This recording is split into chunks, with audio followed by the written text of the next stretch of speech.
Nous allons maintenant parler de la corrélation et de la causalité. Et pour ça, on va étudier les statistiques à deux variables, quantitatives, donc les séries doubles. On va parler tout d'abord de nuages de points.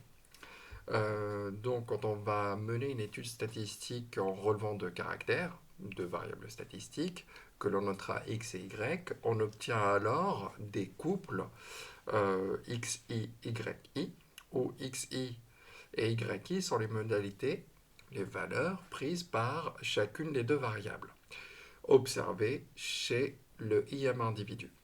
Par exemple ici, on a un tableau, x1 c'est 0,5, y1 c'est 0,75. Il y a 10 valeurs, donc il va aller de 1 jusqu'à 10. x2 c'est 1, x3 c'est 1,25, et ainsi de suite. Donc, ce qu'on appelle le nuage de points, c'est que quand on a une série double, quand on représente ça dans un repère, les points MI de coordonnées XI, YI, c'est ça notre nuage de points. Et qu'est-ce que c'est que le point moyen? C'est le point qui a pour coordonnées la moyenne de X et la moyenne de Y. Donc on va regarder ça. On va placer d'abord le nuage de points.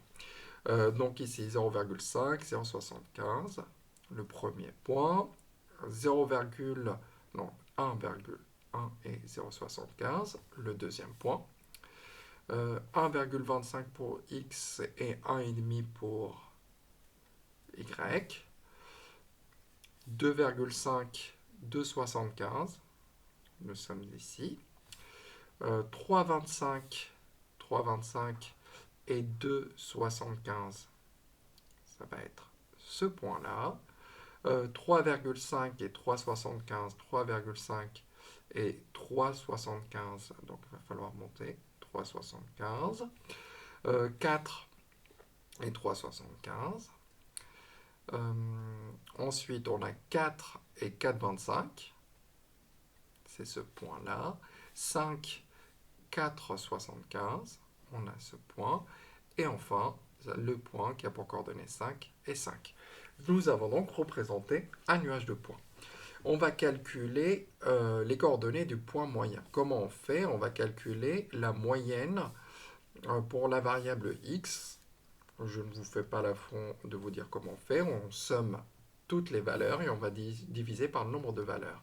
Plus 1,25, plus 2,5, plus 3,25, plus 3,5, plus 4, plus 4, plus 5, plus 5, et je divise par 10, cela, ça va me faire 3. Donc la première coordonnée, c'est 3.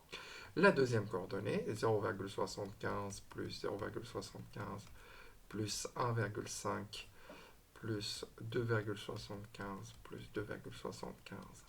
Ok, on continue. 3,75 plus 3,75. C'est pas une partie très agréable, mais bon, on est obligé de passer par là pour que ça rentre un petit peu en tête. Divisé par 10 et ça me fait 3.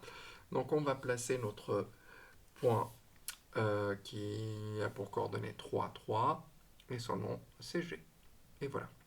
Nous avons placé ça. La courbe qui s'approche le plus de ces points-là, ça va être une droite. On va la tracer en rouge. Hop. Hop. Et voilà. Donc les points sont sensiblement proches de cette droite-là qu'on vient de tracer.